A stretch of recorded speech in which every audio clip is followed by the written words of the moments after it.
Good morning, everybody. I'm Nicola Barrett, Chief Corporate Learning Officer at Emory Executive Education at Goizueta Business School. And thank you for joining us for this second of our Business Over Breakfast webinar series in 2023. I'm still having trouble remembering that it's 23. As I mentioned during the last session, we believe communications is so important that we're kicking off the year with a focus on conversation skills. And let's face it, we have all experienced conversations that we've dreaded, so we've avoided them, or at a minimum, failed to adequately prepare. This week at Emory, we are honoring Dr. Martin Luther King Jr., who was an exceptional communicator, as you all know. And today we take a page from his playbook to not avoid, but to step into hard conversations, as our lens focuses on understanding why they are so hard and the strategies and tools we can leverage to navigate these difficult or hard conversations. Our faculty guide for today is Natasha Ganem, affiliate professor at Goizueta Business School and business founder of Lion Leadership, specializing in organizational development and employee engagement. Through the lens of social psychology, Natasha teaches management, leadership, and communications to both graduate level and working professionals. And her integration of the practical real-world experience with the academic methods has really yielded results for individuals, for teams, and organizations. We're going to take your questions throughout the session, so please put those into the chat or into the Q&A, and we'll do our best to get to it. Just remember, though, if communications really isn't as a deep interest for you and as a leader, it's probably is important for all of us to keep on developing our skills in this area. We do have some programs coming up. There's the workshop on the unspoken rules of leadership starting February 2nd. We've also got the Executive Communication and Leadership Presence program starting in April 18th. And for the executive women, in August, we have our Goizueta Executive Women's Leadership Program. And communication is one of the critical pillars that are in that program. It's one of the foundational pillars. So please check those three programs out. Enjoy your time with Natasha, and we look forward to welcoming you back to Business Over Breakfast on February 2nd. Over to you, Natasha. Well, thank you, Nicola, for such a kind introduction. And it is such a pleasure to be here. Thank you for inviting me to talk to this audience about communication, about the hard conversations that no one wants to have. So are we really talking about the conversation no one wants to have? Yes, because it's going to take a minute to get it just right. I want to, first of all, let me ask the audience, if you don't mind jumping into the chat. I am in a teaching situation where I cannot see you or your faces. I can only see the chat. So can you jump into the chat and let me know who is out there, what businesses, what brands, what companies are you representing, and where are you located?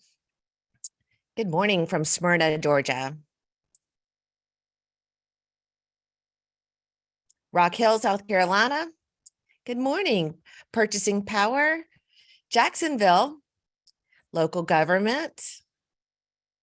Very good. Okay, see, now it's coming in fast. Now I don't feel lonely at all. I'm so glad to see all of you guys. Thank you for sharing your location.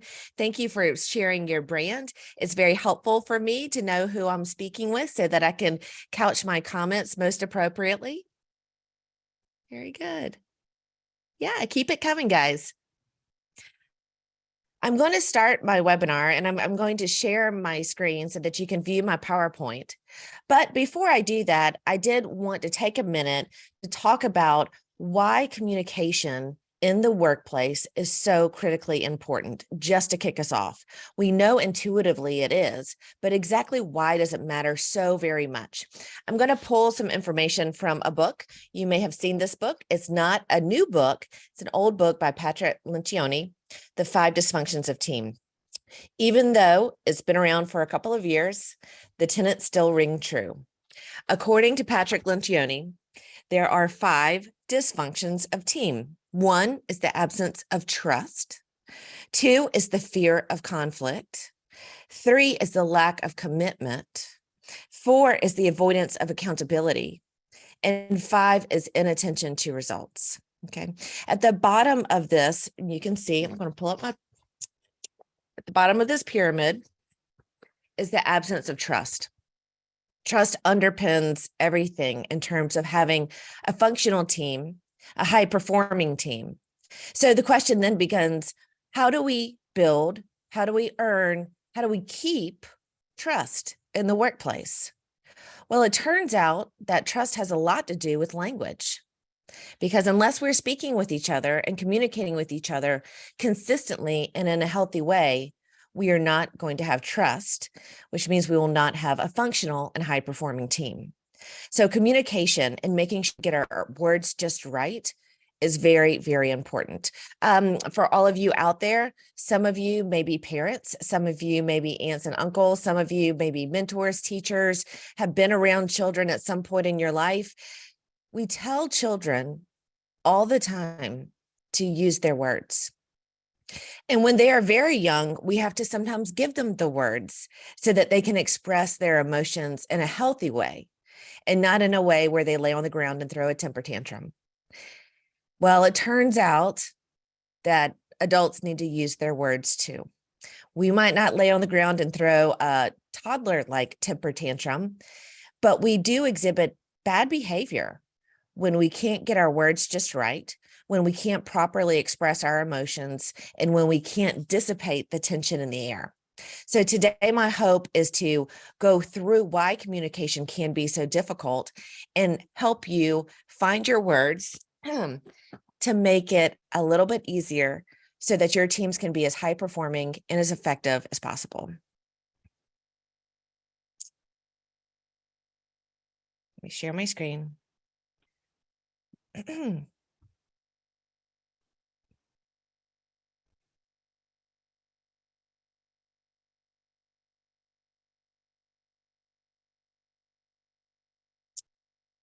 All right, Nicola, I'm going to look at you for a thumbs up that the screen is shared properly and that everything is as it should be on your end. Yes, it's perfect. Thank you. Excellent. Okay. Well, guys, we're going to, and with my screen shared, let's see, I don't think I can see the chat. That's no good. Monitor the chat for you. But you're going to monitor the chat for me. Thank you, Nicola, because I will be asking people to lean into the chat and to share some things in the chat. So please, by all means, when comments start coming in, jump in, interrupt me, and let me know what's happening in that space. Will do. Okay, great. All right, well, we're going to get started by unpacking the issues of communication, right? So why is communication so hard?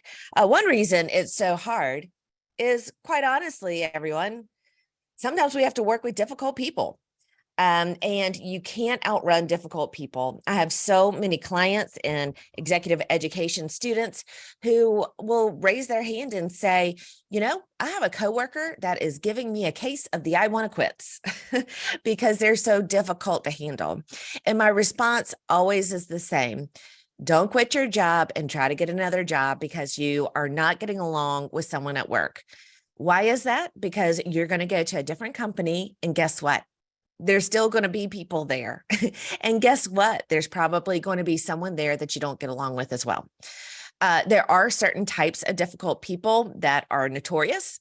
We have the gossip. We have the victim. We have the criticizer. We have the interrupter.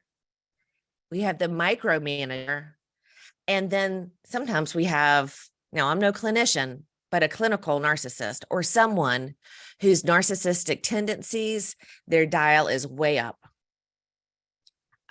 Jump into the chat. Let me know, are you currently dealing with any one of these characters? If so, which one?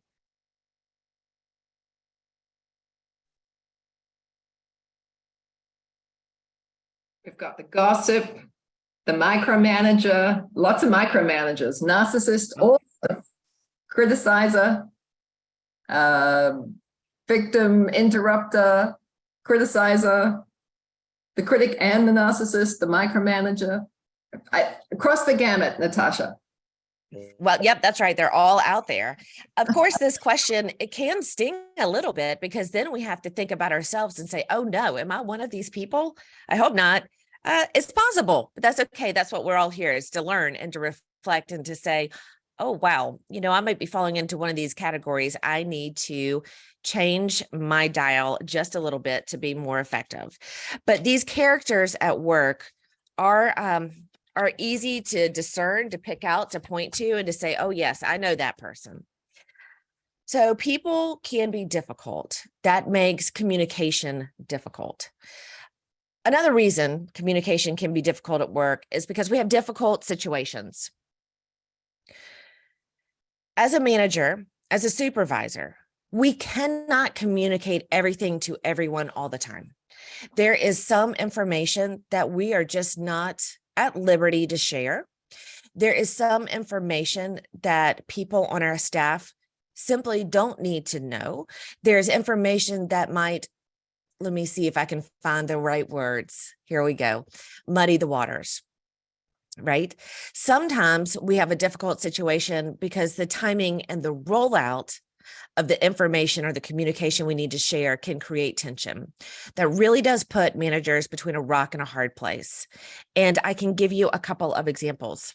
So, for example, if you have to make a hiring decision, if you have to make a firing decision, or if someone exits the company, even if it's not your decision, but they're leaving, how are we going to share that information with our team? This is a difficult situation. Who gets told first, right? What is explained to them about their departure? What needs to be known? How are we going to maintain morale and make sure that the information is communicated to the right people at the right time in the right way? Now, the virtual environment and reliance on email also leads us to difficult situations. Sometimes we run into issues of tone. And if nothing else is muddying the waters, that very well can. People who care, people who are engaged at work, have emotional responses. I tell you, I work with teams all the time. I would much rather work with teammates who are angry, are bitter, are resentful, are frustrated with each other, because what that means to me is that they care. There's something there that they care about and they're having an emotional reaction to it. But people, when they're having emotional reactions, well, it can certainly make for a difficult situation where communication and the stakes of communication are even higher. Natasha, Yes. a question's come up from one of our participants saying that she's actually the micromanager and she does this because she can't get ownership from her team. You got any thoughts on that, or could you address that later in your conversation? Absolutely. I can address it a little bit right now and we can circle back to it at the end. But yes, a lot of managers, I actually applaud you for saying, I think I'm that micromanager. And what I hear in that, even though I couldn't hear your words, is that I care enough about the work product and I know that it is tied to my name that I'm going to have to get in there and make sure it's done correctly, because I don't, whether the team isn't taking ownership or the team isn't exuding competence at getting it done just so. Yeah, managers feel like they need to step in and make it happen. In terms of getting your team to take ownership, you got to pinpoint the real problem. Do they know they're supposed to do that? So I would ask, have you directly told them, my expectation of you is that you'll take ownership of this project and that you will complete it by this date to this standard? If that's been communicated to them and that has been crystal clear, then the question is, well, do they have the competence to do it? And then the question becomes, do they want to do it? Right? And answering those questions will involve a conversation where you'll have to talk to your staff and say, is this something you want to do? Is this something you feel confident in terms of your ability to do? And is there anything about this that I need to know? How would you like to share information along this timeline so that I can I can trust that everything is going to get done as best as I'd like to see it done.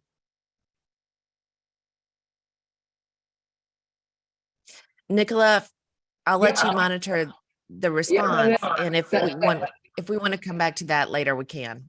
Perfect. Thank you. Please jump in with those sorts of comments and questions. I much rather would, in true communication form, have this be a conversation than me just talking at you until the end of our time together.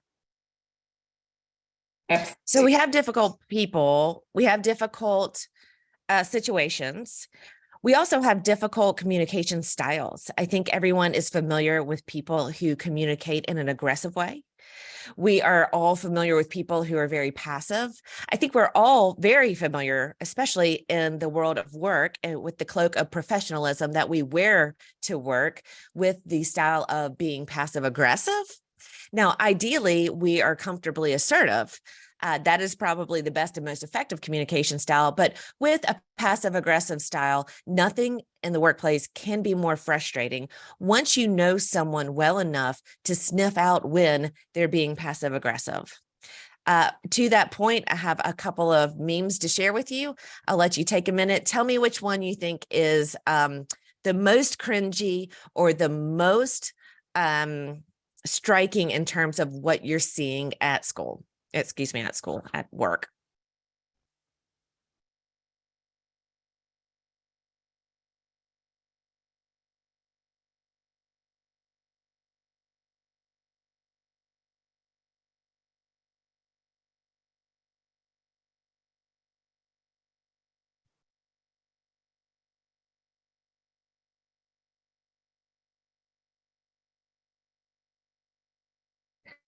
The reason we have work memes, the reason we have work comments is because things at work are hard. They frustrate us. They elicit emotional responses in us. And so we need a comedic break every now and again. That's why on Instagram or on any form of social media, if you're taking a break from work and you're scrolling through, inevitably you're going to find something, a joke about a coworker, about a boss, about a direct report, about someone from a different generation than you, and it's going to make you laugh. So people are bringing it, so people are putting in the chat, so top left, bottom right, the blue one, top center, top right, dark purple, hue, isn't me, bottom right, top left. So I think that's probably all of them, Natasha. Very good. Yeah, they're all resonating with everybody. And it's because, we have to keep our sense of humor. Now, I'm going to stop my share for just a minute because I want to read you something. This slide gets us at the end of why communication is so difficult. We have difficult people, we have difficult situations, we have difficult communication styles. And here I say we have difficult nuances. And let me tell you what I mean by that. I'm going to stop the share. I'm going to pull up my notes so that I can read this directly to you from my notes. One morning, I was getting up, having my normal morning. It's not unusual for clients to call me first thing in the morning, especially if they have a tough conversation coming up that they want a pep talk on, right? Oh, Natasha, I've got to let this person go today. Or, oh, Natasha, today's the day we're going to fire, Bob. What am I supposed to say again? How am I going to handle this situation? And I'll walk people through it. I'll get them to role play and to make sure they're comfortable moving into the tough conversation they're about to have. But I woke up one morning, not too long ago, to 2 phone calls. I missed the calls. I received 2 voicemails. I checked my email. I had an email immediately sent. I have an email from this client forwarded the email that they had received that had gotten them so incredibly agitated. And my client was really, really agitated. I wish I'd been able to get on the phone with them to talk them off the ledge, but they had to leave voicemails. They had to send me an email, and they just had to exist in that space for a little while. So let me share with you what this client said. He sent me an email. He said, "This is how I started off my week. I didn't check with her and she's checking her power. And that was what he sent to me. Now, let me share with you what the forwarded email said. The forwarded email said this: Jordan, good morning. I'd like for us to return the Booth case.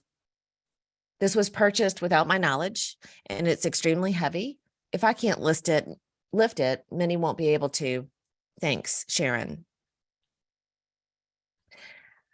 Now, to everyone in the listening audience here, is that an email that you would expect as an objective observer to elicit the sort of emotional response my client had?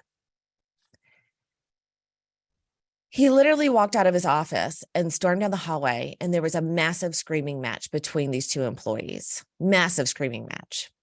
By the time he called me on his voicemails, he was saying, I was shaking. It was such a huge scene here earlier. And then he sent me this email, to which I thought, let me read that email again. So I responded to his email, and I said, to his email that said, this is how I started off my week, blah, blah, blah.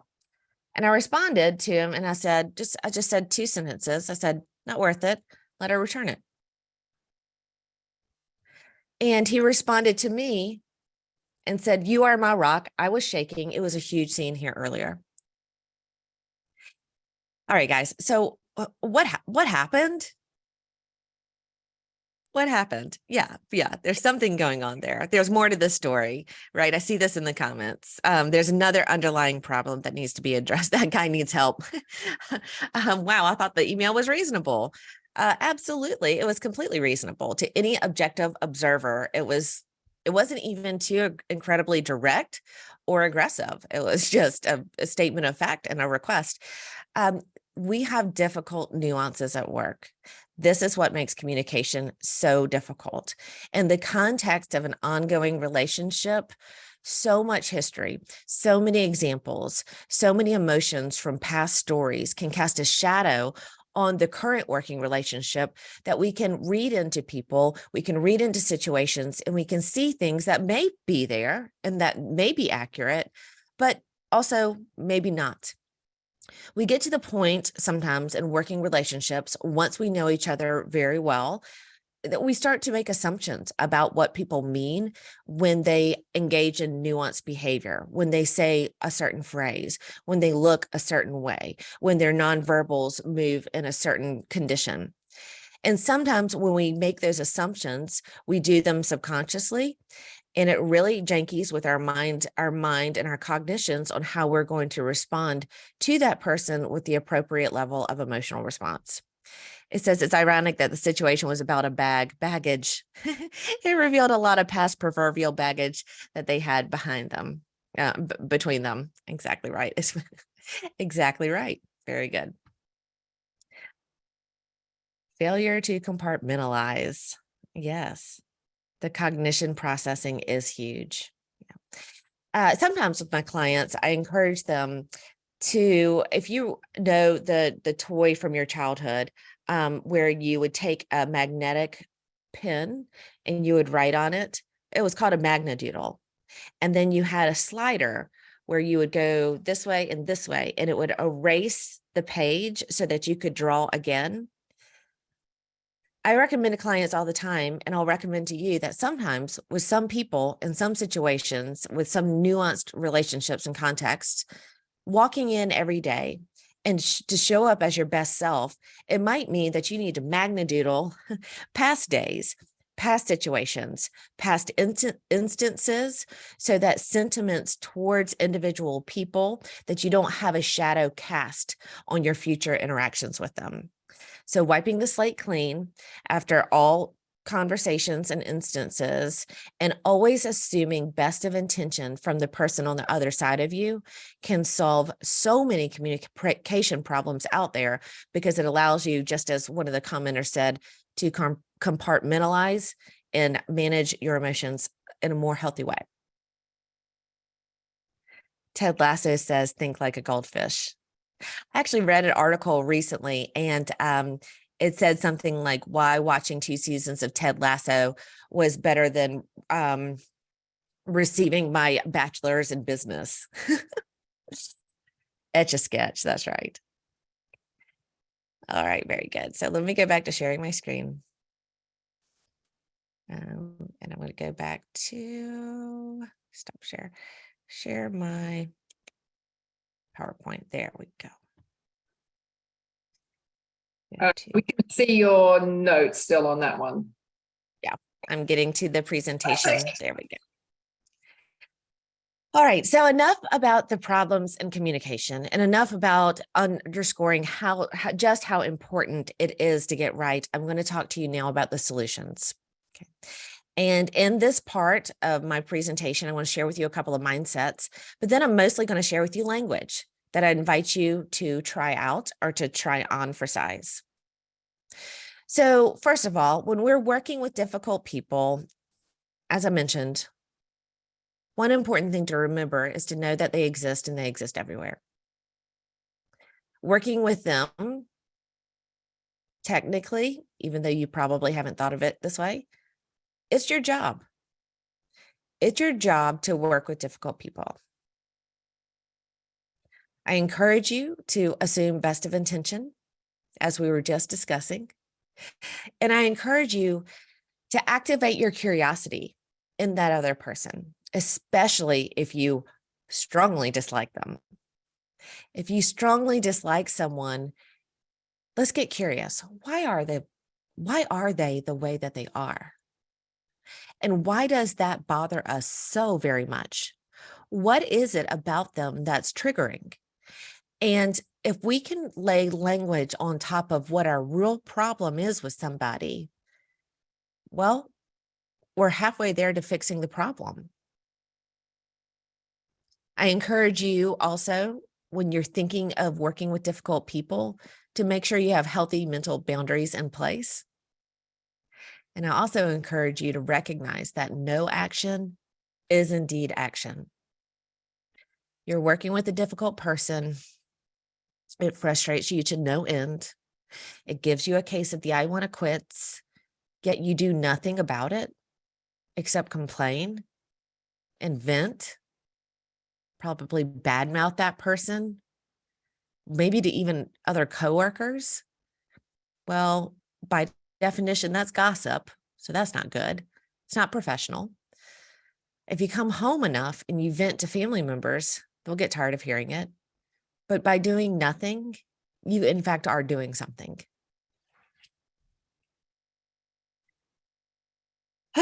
So let's start by talking about solutions to difficult nuances. Sometimes when you do decide to take action, you're going to have to approach someone. It's going to be very complicated, and it's going to be what we call a tough conversation. So what is the best way to approach a tough conversation? Is it to fear it, to dread it, to procrastinate on it, to postpone it, to never do it, to avoid it like the plague? No action is action. The best thing we can do as organizational leaders and as effective managers is understand that we have a choice. One choice will lead us in this direction, right? And we can go the pathway of least resistance and avoidance. That is not what a strong leader is made of, okay? That's not what an effective manager is made of. You have a choice, and you need to choose to use your voice and to tackle this conversation. But my job is to make sure you can tackle it with confidence, right? Now, tackling tough conversations is a skill. It's a skill of management. It's a skill of leadership. For most people, having tough conversations is a skill that's modeled by other people, right? It's taught. People learn how to do it. You start to practice having tough conversations, and like a muscle, you'll get stronger at them, okay? So my recipe, yes? I'm sorry, we got a couple of questions about mental boundaries. Oh, okay. Expand on mental boundaries, and could you give examples of creating mental boundaries? So the best way to think about mental boundaries is to think about, in your mind, your trains of thought having guardrails. right? And your cognitions about other people having guardrails, okay? And at some point, you have to really understand this is where I start and this is where I stop. And this is where they start and this is where they stop. Sometimes I use the word picture of a hula hoop. In fact, in some facilitations, and this might be fun to do with your team, to bring in hula hoops and put them around everybody and say, okay, these are my boundaries, right? This is my space. And when people are difficult to work with, and particularly if you're dealing with a bully, emotional bully at work, they're going to be pushing your hula hoop all the way back to where it's like basically touching you. And you're not going to have space to be your full authentic self. And you're not going to have space to push back on them and say, no, this really is a you problem. This is not a me problem. But mentally, if we can imagine a boundary around us and a boundary around our emotions and our cognitions, and we can say, no, I don't need to own this. This is something you need to own. It can make us rest more comfortably in a difficult space. Nicola, did that address the question? I believe so. Thank you. Okay, good. Okay. So, and once we get that mental space and we get those mental boundaries in place and we own what we need to own, but we also do point the finger back at other people and say, no, you need to own something as well. We're in a place where we can healthily have these tough conversations. So I'm glad that you asked. That's probably the starting point for all of this. But how do we get the words and how do we make this tough conversation happen? Well, there is a very clear recipe that is incredibly effective. I'm going to share it with you. And the ingredient number one is to walk into the conversation, to look the other person in the eye and to say, hey, this is a really tough conversation for me to have with you. Okay. Right away, it diffuses your nerves and your agitation. To further diffuse your nerves and your agitation so that you can get through this conversation, with enough confidence, this is your chance to say what you're fearful of or what your hopes are. So, for example, if you're in a difficult feedback conversation with a direct report, you can come into the conversation and say, hey, this is a really hard conversation for me to have with you. My fear is that I'm going to give you some feedback and you're going to take it personally and you're going to take it in a way that I don't intend, and that it's going to demoralize you and it's going to make you dislike me or not respect me as a leader. That's my biggest fear. My hope is that you'll let me share my observations with you and know that my intention is to help you grow as a staff member, because I don't want you just to be a good team employee. I want you to be an excellent team employee. And if you can get that out of your mouth, you're going to feel a lot more comfortable with what comes next. The challenge of getting that out, number one, is to get your thoughts in order first, right? Why is this hard? What are you scared of? What do you hope? And if you can identify that, sometimes it's good to take notes before you go into these conversations. And so you know exactly what you're going to say. This is a tough conversation for me to have with you. My fear is that X, Y, and Z. My hope is that X, Y, and Z. And then you state what's so hard to state. I need to let you know. Natasha, there's I love that, by the way. There is a question or a couple of questions come through about how do you have those conversations when you're not the highest ranking person in the room? So how do you have it with a tough conversation with your boss or bosses? It truly is the same recipe. You just have to edit what you're fearful of.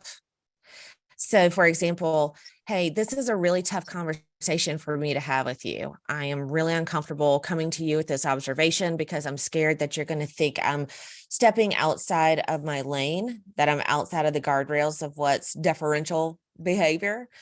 But I need to let you know that X, Y, Z, and then state what's bothering you. Nicola, maybe if I had an example of what needs to be discussed, I can give a better example of what language would be appropriate.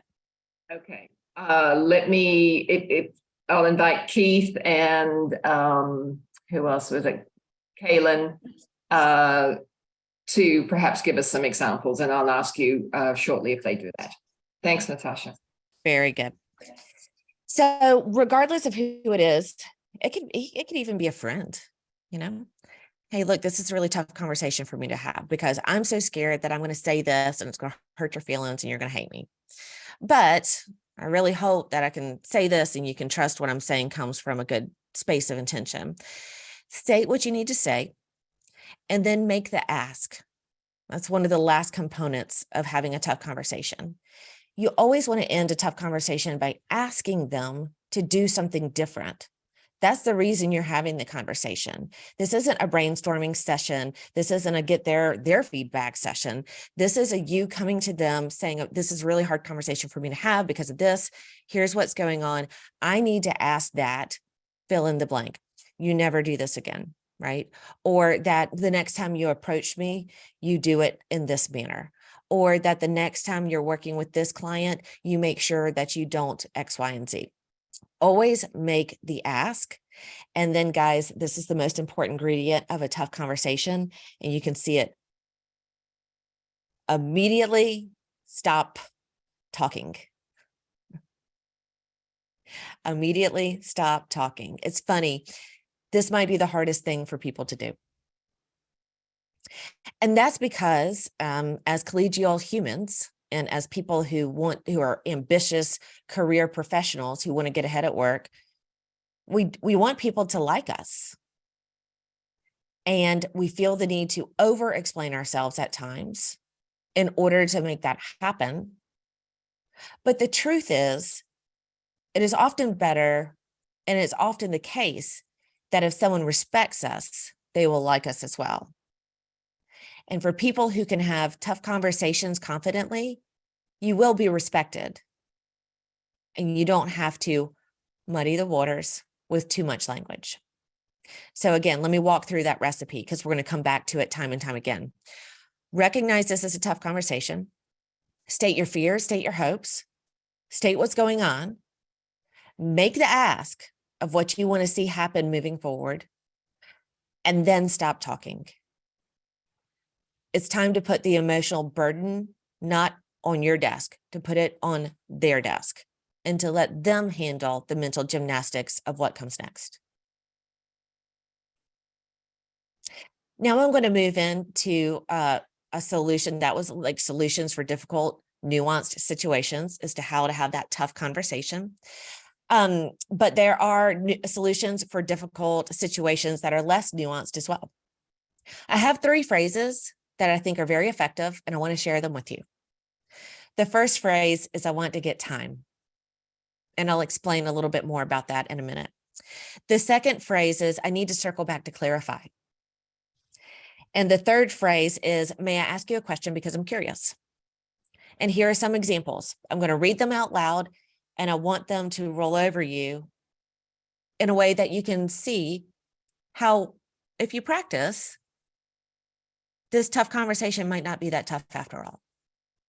Hey, I need to get time with you for 20 minutes later today to touch base on tomorrow's meeting, to debrief our presentation today, to ensure we agree on what to do, to set dates for a spring schedule, to talk over something that's been on my desk for a while, to discuss something I've been meaning to talk about, to download some of the things I've observed about the office environment. Hey, I'd like to get some time with you today to share some thoughts that I have on how to handle the situation with fill in the blank. What this does is it tees up the person on the other end that you want to have a serious conversation with them, a very intentional conversation with them, particularly if it's a hard conversation, saying, hey, I'd like to get some time with you later today. Lets them know something's coming, but it doesn't make them worry. You don't want to say, I want to get some time with you next week to talk about something that's been on my mind, because that will make them worry. Other examples, hey, I want to circle back with you to clarify why I interrupted you during our meeting with XYZ client. Hey, I want to circle back with you to clarify how we left things after that meeting with Susan. Hey, I want to circle back with you to clarify our plan on how to fill in the blank. Hey, I want to circle back with you to clarify whether you feel the same way as I do about moving forward with fill in the blank. Hey, I want to circle back with you to clarify what I meant to say in the meeting with this client on last Thursday. The beauty of the circle back phrasing is it allows you to own and to correct your own behavior when needed.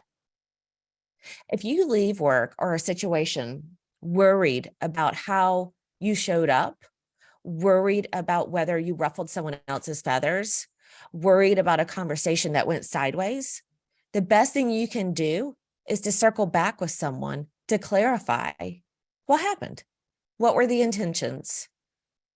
Sometimes I recommend clients in this conversation with, I'm so glad we had this talk. These are the things that keep me up at night. It makes it so much more comfortable. And the more you do this, the more you'll get used to doing this and the easier it will be. The last phrase, again, I'm going to read them and you can tell me what's resonating with you.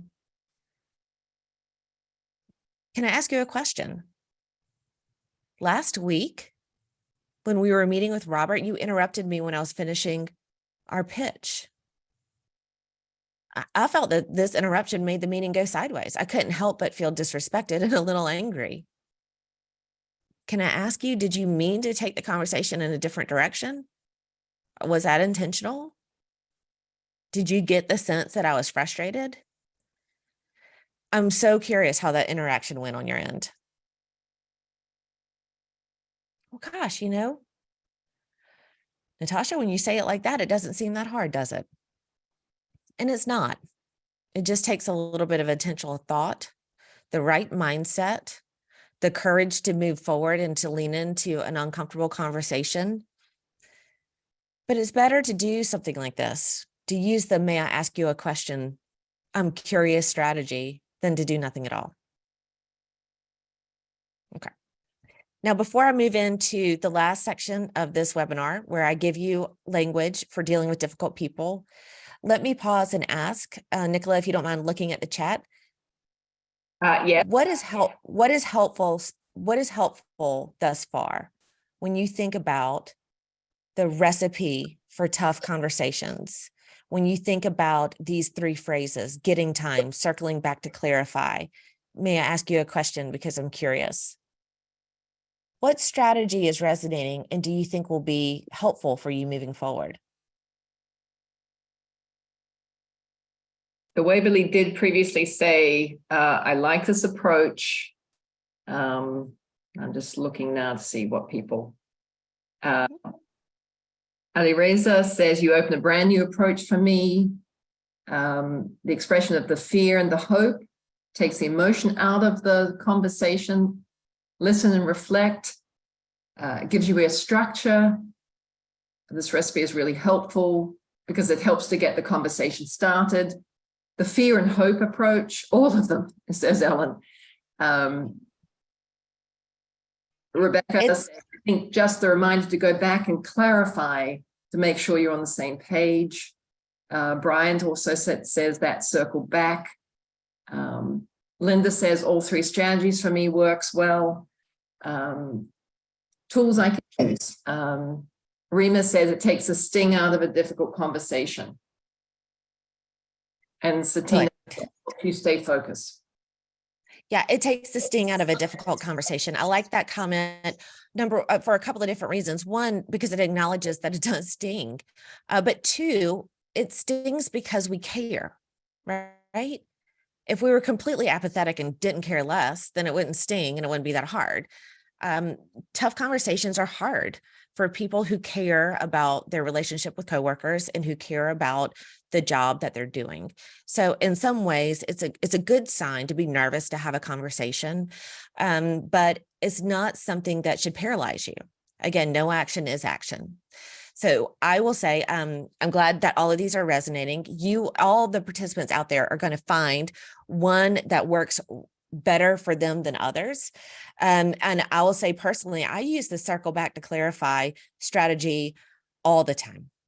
All the time. I use it with my children. I use it with my family members. I use it at work. I use it with my clients. I've used it with strangers, like somebody helping me in the grocery store. Well, let me circle back with you and see if, whatever the case may be. So that's what works for me because that rolls easily off my tongue. The more you practice all of these strategies, you'll start to learn what works best for you. And like I said, it's a muscle. I mean, it is like, you've trained with a 5-pound weight, you do the reps, then you can move to a 10-pound weight. You do the reps, you can move to a 15-pound weight. This is a work muscle. It's a communication muscle. And the more you practice it, consistently, the better you're going to get at it, right? And the more respected you will be as a leader in that you're consistent, you're honest, you're warm, you're firm, you're not afraid to bust through some difficult emotions to get the course corrected. And that's what is expected of all of us. That sometimes is intimidating. Okay, let me give you some language for some difficult people because we know they're out there. Here is an example of how to handle the gossip. Okay. By the way, if you were talking about a coworker with another coworker, and that person you're talking about is not in the room, that's gossip. Okay, so you're gossiping, right? Sometimes it's just worth mentioning that to remind everybody that when we talk, we go to the proverbial water cooler and we chat about other people at work. That is gossip. Okay, so how do you handle it when you're around someone who's constantly gossiping or talking about other people at work to the point where you start to feel uncomfortable? Here's some language. I'm not comfortable talking about Scott like this when he's not in the room, mostly because I don't want anyone in the room talking about me when I'm not there. So my 0 gossip rule is kicking in. And then immediately stop talking. What you do when you immediately stop talking is you throw the emotional burden back onto the other person. It's no longer a you problem, it's them problem. And they have to take it forward. Here is some language on how to address the victim, the person who is always complaining, and never taking action to get anything done, always feeling like it's never their fault and there's nothing they can do. Sometimes that voice gets old and annoying and you don't want to listen to it anymore because it's emotionally exhausting and we don't have time for this. So here's some language. It seems to me that this is really upsetting you and that you feel completely powerless to fix the situation. Is that true? Is there really nothing you can do? I am happy to listen to you complain if it helps you to vent, but I'd rather help you brainstorm what to do next instead. And then immediately stop talking.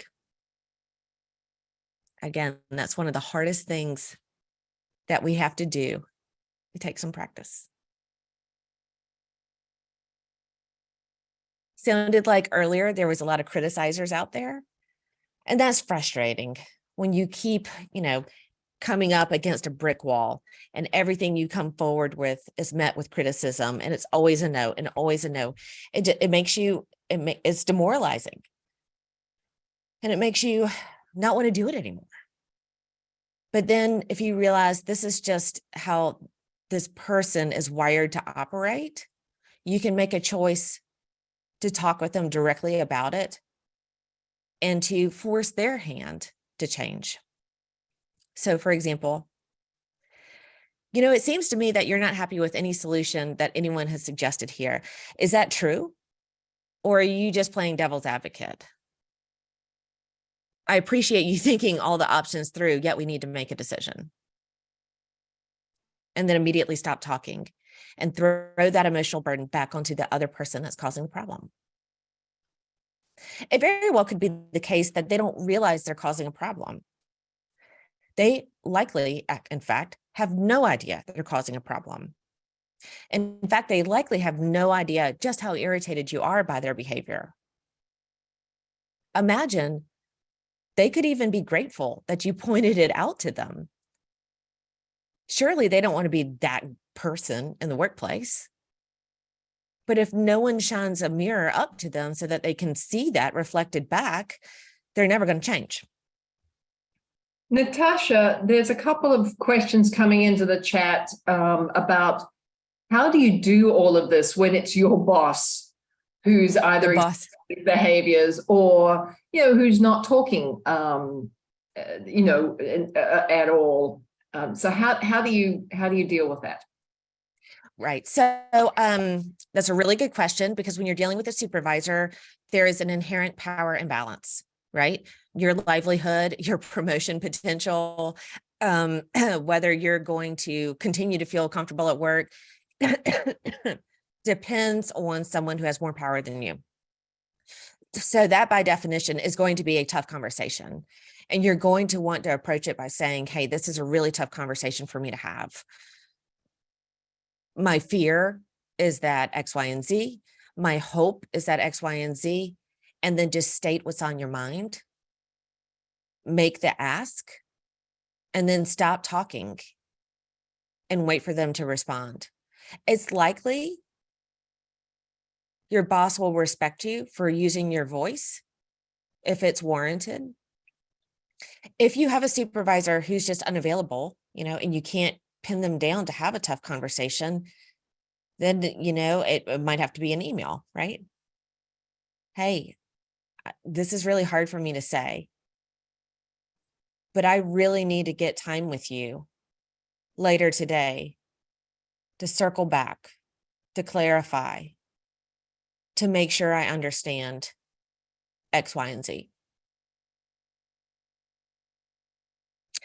I have 2 more slides left that I'll walk through. And then after that, I can talk directly to these participants and we can hear a little bit more about the nuances of the situation, and we can further brainstorm together. Perfect. Let me talk about the interrupter. The interrupter, that probably they don't know they're interrupting, but you have to tell them. The best way to let them know they're interrupting is to stare at them and to keep talking yourself. Most of the time, they're going to figure it out. If you have to verbally say, hey, John, please allow me to finish, say it, right? It's incumbent on you to say it so that they handle the emotional burden of feeling uncomfortable, not you. If they continue to interrupt, the best thing you can do in addition to the verbal cue is a nonverbal cue, like raising a hand or putting a hand, if you're face-to-face in a conference room, putting a hand right in front of them on the desk. I'd like to finish now without you interrupting. It's very, very effective. All right, here we go. The micromanager.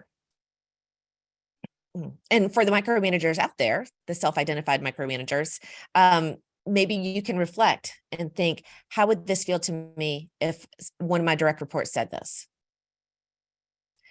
Hey, I recognize you're keeping a close watch on my work for a good reason. Yet I want you to trust me more with this type of work. What can I do to make sure you're comfortable with me finishing this in line with your expectations? Then immediately stop talking. Let the emotional burden fall on the manager who you feel as though they're micromanaging. Sometimes they just don't know. And this illuminates what's going wrong in the working relationship so that they can course correct. Okay. This is my last slide. And what a slide to end on. Language for the narcissist. Okay. By the way, what is a narcissist? It's a person with narcissistic, to some degree, we all have narcissistic tendencies. We want to win at work. We want to win at life. We need to hang our self-worth on something, and we're going to, go after it. Especially if you're ambitious, right? Career-wise.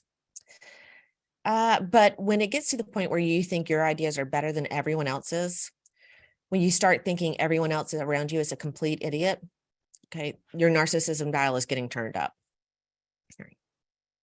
When you're dealing with somebody who is a narcissist, if it's clinical, it's going to be very, very hard to verbally navigate around this person. Having your mental boundaries and your hula hoop word picture in place is very, very important, because narcissists will push boundaries. They will be emotional bullies. They will make you very uncomfortable, and they can engage in some gaslighting behavior that's even more dysfunctional. So here is some language when you're working with a narcissist. I see your point of view, yet still disagree. It's okay for us not to see eye to eye here. You can say, I don't like the way you're speaking to me, and I will leave if you don't stop. No, in fact, from my perspective, that is not what happened. If someone is defining reality for you in a way that you feel is untrue, or a false narrative, I don't encourage you just to take it and run back to your desk and continue feeling uncomfortable for the rest of the week. I encourage you to tell that person, no, from my perspective, that's not what happened. Another sentence that's very helpful is, it's not my fault you're upset about this. Another sentence, please stop criticizing me in front of others. It's hurtful and unnecessary. In fact, you could add an unprofessional. We're going down the wrong path. Let's back up. Or, if you need me to do that, here are my terms.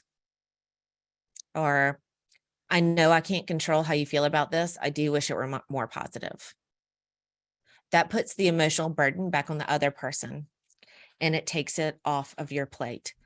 In tough conversations, that's the most important thing you can do. Excuse me, I'm going to stop my share and say again, in tough conversations, the most important thing you can do is to dissipate your own negative emotions so that you have the confidence to use your words and to use your language. No action is action. We have to use our words to communicate, to make working relationships better. Sometimes as adults, we just need the language to do it. So Pam, I hope that today we've unpacked why things are so difficult, so that in our mind's eye, we can pinpoint the source of our agitation. And I also hope that today everyone has gotten the words that they need to address difficult people, difficult situations, difficult nuanced contexts with confidence and competence. Because I do think that communication underpins all trust and teamwork. And that is the basic for the most high functioning, high performing teams out there. Yeah, Natasha, we can't thank you enough, especially because so much of what you shared is so practical, and it's tools that people can start using today. So thank you again for sharing your insights and your time with us this morning. We've got just a minute left, so I want to quickly share what's coming next for Business Over Breakfast. Our next session is on February 2nd, and we're going to do a quick revisit to some of the conversation we had in December, the Future Revisited, Technology Threads and Weaves, with a very popular faculty member here at Goizueta, Dr. Ben Kaczynski. And then I'd be remiss if I did not share some of the short courses that are coming up for Emory Executive Education. You can check out all of these on our website. Coming up in the near future, starting on February the 2nd, is Jamie Turner's session, a series of workshops, and the Unwritten Rules of Leadership, and several others. And as Nicola mentioned, we look forward to having more conversation in the future about our Executive Women's Leadership Program. You can check out these and others on our website or contact Tammy Long. Thanks so much for joining us today. We look forward to seeing you on February the 2nd, and have a great rest of your day. Thanks again, Natasha.